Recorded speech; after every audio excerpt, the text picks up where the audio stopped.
Most people don't know what's holding them back, but you do because you listen to me, Sam, your self-care guru and journal junkie. Welcome to Journal Entries, your safe place where you can tune in weekly to get tips, tricks, and journal prompts to uncover your feelings, gain clarity, and make your move. Hello, welcome back to Journal Entries. This is season 2, episode 1. We are just going to jump right back into all of the things that journaling has helped me with. If you are new to listening, my name is Samantha, and I started journaling in December of 2020, December 19th, actually. It was my first real journal entry, I call it, because it was more than just affirmations and gratitude. It was what I thought was a vent session where I just blurted out all of the things on paper that were in my heart and on my mind. But it turned into something so beautiful where I felt so much relief and clarity, and it wasn't like my whole life changed after that entry, but I felt like I had enough clarity to take a tiny step forward towards what I wanted and how I wanted to feel. And just becoming more and more consistent with journaling and showing up for myself in that way. Now I'm a completely new person. My life is completely different with that consistency. Now I feel like I found a voice. I have my voice. I use my voice.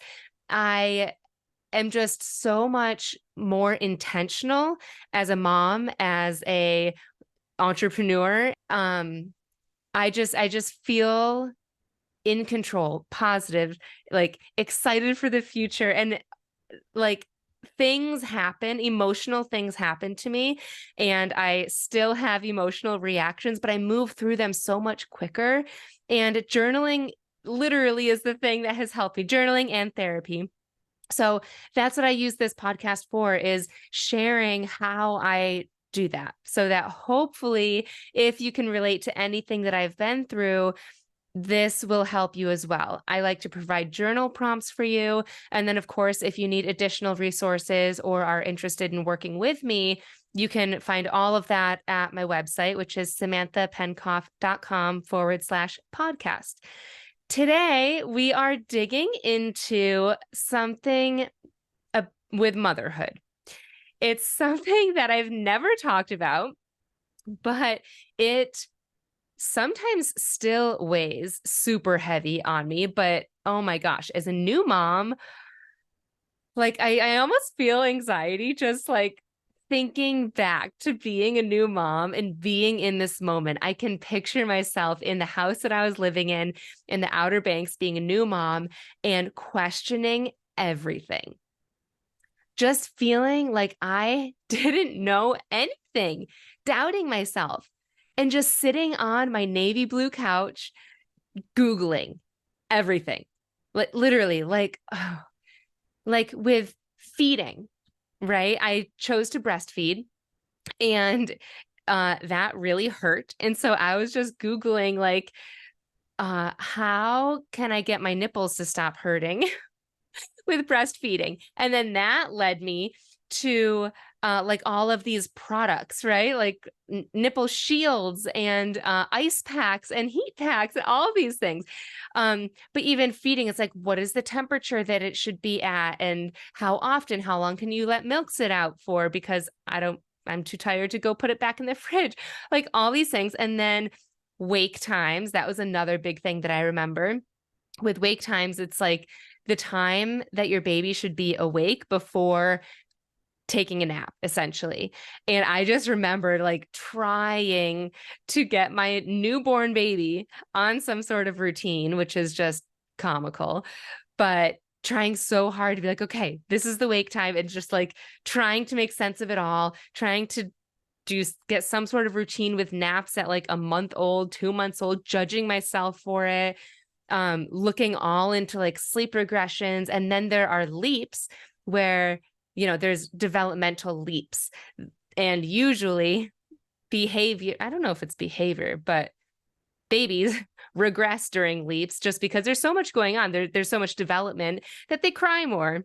They're fussier, they're cranky, like all the things. So that activities, what the heck do you do with a newborn? Tummy time, how long are you supposed to do it? What's the best mat for tummy time? When are you supposed to do it? With bathing, okay, how often are you supposed to bathe a newborn? But also how? My hospital didn't show me anything, nothing. I've heard that it's like baby boot camp when you go to deliver a baby, nothing. Not literally, not even did they show me how to change a diaper.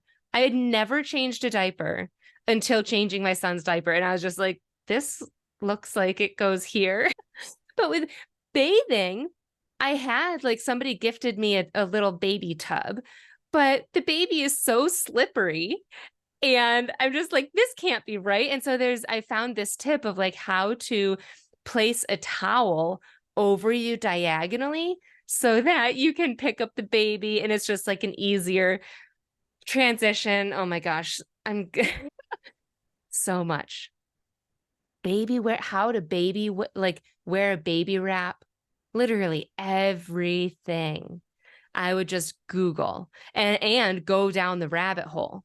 I was Amazon Prime's best customer because if anything said, you should get this, it'll make it easier. I was like, purchase, cha-ching. I also signed up for all of the like free content on social media. I was just talking to my twin sister about this today, how when you're breastfeeding, you're up at like, all throughout the night. So like the 1 a.m. feeding, 3 a.m. feeding, 5 a.m. feedings. I was just up in my rocking chair, just scrolling Instagram. And then you'd see something that like, I don't know, promises a miracle of how to get your baby to do X, Y, and Z, or nothing baby related, but like how to not lose yourself as a mom or how to find joy again or whatever. And I would just sign up for all of these freebies. I subscribed to so many things that I never even opened. I had people are still emailing me 3 years later. And I'm like, I don't even know where you came from. It was probably a 3 a.m. feed. And I just have not unsubscribed. It was just a moment in my life that was the worst. But becoming a mom, I've continued to doubt myself. And it did get easier just because I started to trust myself more. And, you eventually learn like there is no one right way or the best way for all babies. Every baby is different. All parents are different. There's so many different ways that you can do things. And so eventually you learn that. But, and I was told that even before I had a baby, but you just get in your head about this. But then I became a single mom. And then I had no one to like bounce ideas off of. And by ideas, I mean like decisions. Like I still remember wanting to take Griffin to the splash pad. I've used this example before, but it's just such a prominent example. I remember wanting to take him to the splash pad. And in my head, I had so many questions. And this was when he was like 2 years old. I was like, do I bring his diaper bag? We're probably going to be there for, I don't know, 20 minutes, an hour. I don't know. He will likely get wet. So like, do I bring my diaper bag and just like have it sitting there and like change him after? Do I keep it in the car and change him then? Or I live like less than 5 minutes away. Is it just not worth it to bring it? And I can just change him when we get home. He'll just be a little bit wet on the drive home. So that's what's going on in my head.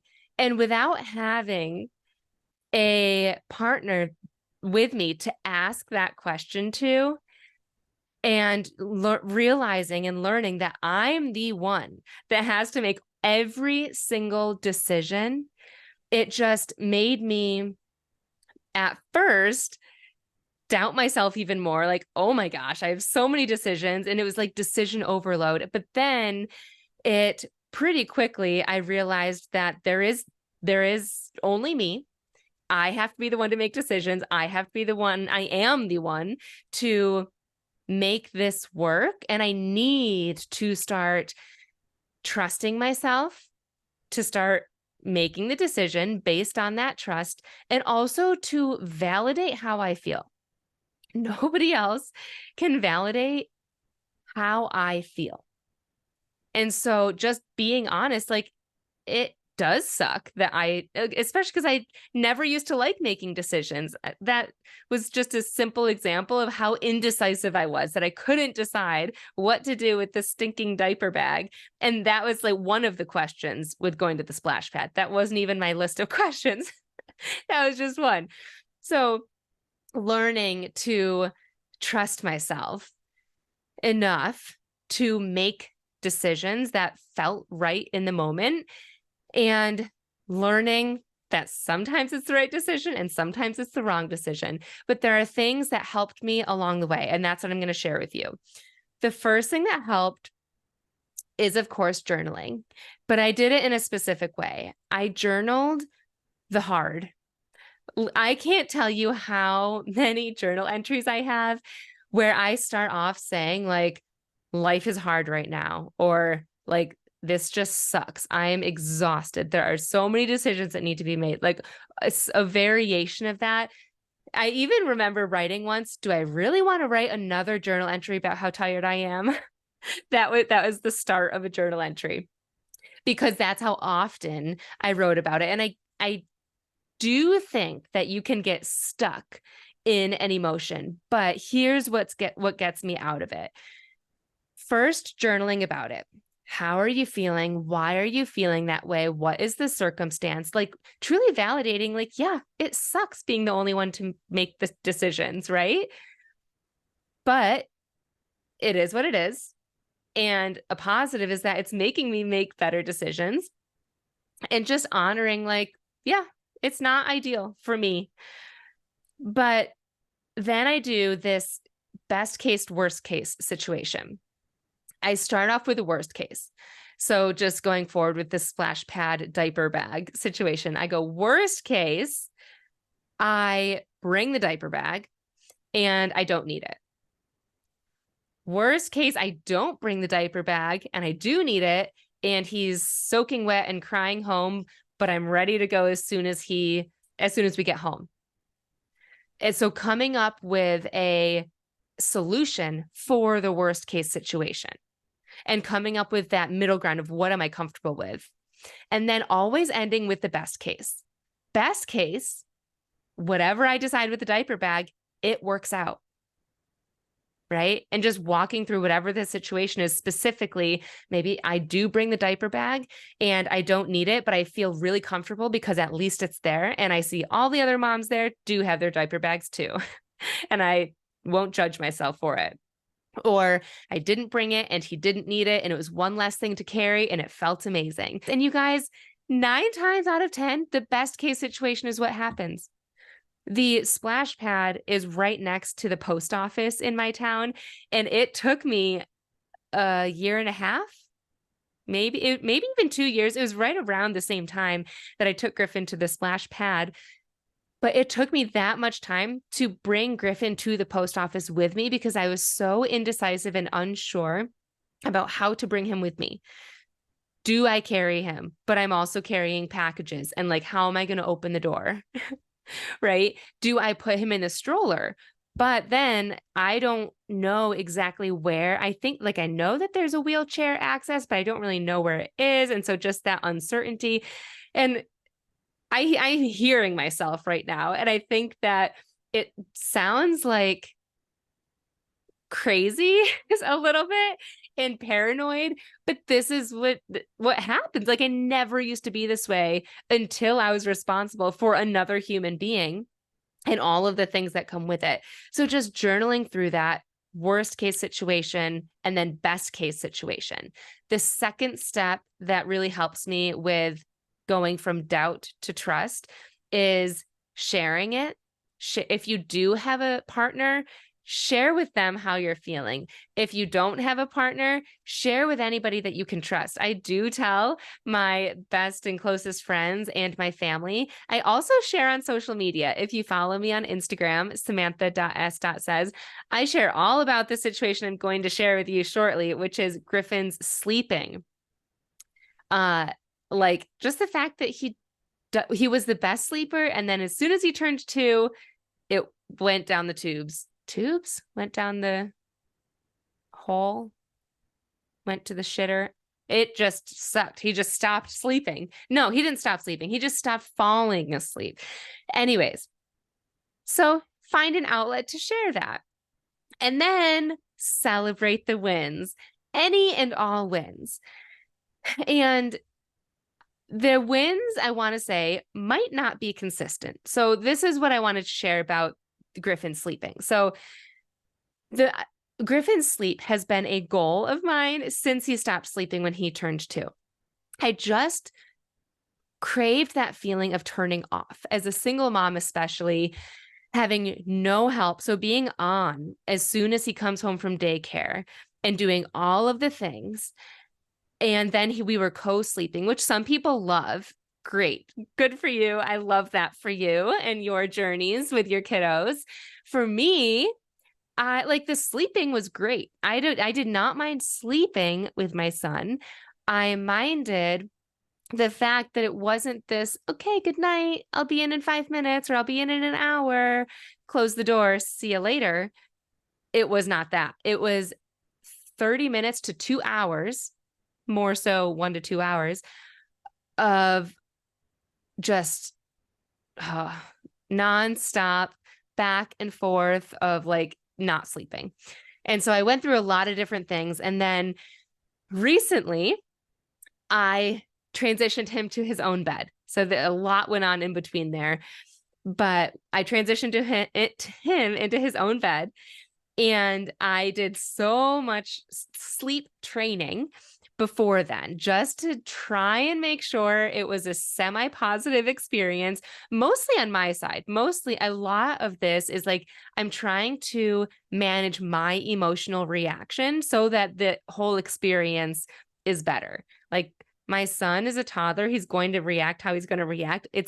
I want to feel confident in my reaction to his, which is something that I'm also working on in therapy. But you guys, it went so well. The first night of Griffin sleeping in his bed, it did take, I think, like an hour of me like checking in on him and him like playing in his bed, and I would go in and whatnot. And then he fell asleep and he slept all night in his own room and then woke up in the morning. It was just like, oh my God. Like I expected him to cry when I left the room, to fight and like to try and sleep in my bed, to come into my room in the middle of the night, I just hear horror stories of like these kids of the transition of trying to get them in their own bed. And it wasn't that. And I was just like, what? Like, I don't even want to question that. I just want to celebrate it, And so it just felt so good. I really basked in that, knowing that not every night is going to be the same. And that night was exactly 2 weeks ago. And I can definitely tell you each night is not like that. This past week, each night has been about 2 hours of fighting to go to bed. But he does sleep in his bed all night long, and I'm taking that win. Those wins are a big trust like booster of like, I can do this. It just felt so validating, not just validating the hard moments, but validating that I can do this, validating that I'm doing it right, validating that all of the sleep training that I did was worth it, validating that the monster truck bed that I got and the trucks that came with it, all the things, like I'm doing it. And that feels good too. So validating on both ends. So moral of the story, it is, I believe, normal for moms to doubt themselves to some degree. In my case, it was a severe degree. It felt like a severe degree. And I think that it's important to validate that, validate how you feel and also how you want to feel and what you want that your situation to look like. And then share that with somebody that you trust and celebrate the wins. No matter how big or small or short-lived they are, they matter and they count and they give you hope along the way. So that is my story that I wanted to share with you today of going from doubt to trusting yourself. With all of this being said, I do want to announce the next emotionally empowered group that I'm going to be running. We start January 1st, and the theme is rewriting your story. So without going into too much detail, I will have a landing page for you to visit soon. But this is for the woman who wants to rewrite how you show up in the world. So for me, rewriting, like the fact that I used to be this chaotic, reactive mom to now being this intentional and this calm and peaceful mom and being able to handle mostly handle the tantrums, but also, just I have some clients right now that are going through divorce, something that I also went through. And so rewriting who you are and how you want to show up. It might not be a big life change like that. Maybe for you, you want to stop being so selfless and start being more selfish. Start choosing yourself, start prioritizing yourself. Maybe it's rewriting your relationship to food. Maybe it's rewriting how you show up in your relationship. Before I went through my divorce, I remember there being certain parts of my relationship where I was like, I just wish that I was more open about this topic. I just wish I could talk to him about this topic, and nothing was stopping me from that except for me. And I think if I allowed myself to journal through this and to journal through what I'm going to be teaching the group and rewriting how I viewed myself, no doubt I would have felt comfortable enough to bring up certain topics in my relationship. So if you can relate to any of that and are looking for a way to rewrite you and who you are and how you want to show up in 2024, but you just don't know how, you feel like you're stuck in who you are, then I am your journal coach for that. And I would love to have you in our group. So stay tuned for that. If you are interested in more information, feel free to just shoot me a DM as of right now at samantha.s.says. But take a look at the show notes for other resources as well as journal prompts from today's episode, and I will see you next week. Thanks so much for tuning in to this week's journal entry. I love connecting with my listeners, so make sure you screenshot this episode and tag me on Instagram at samantha.s.says so I know you're listening. And don't forget to grab your free training and journal prompts at www.samanthapenkoff.com/podcast.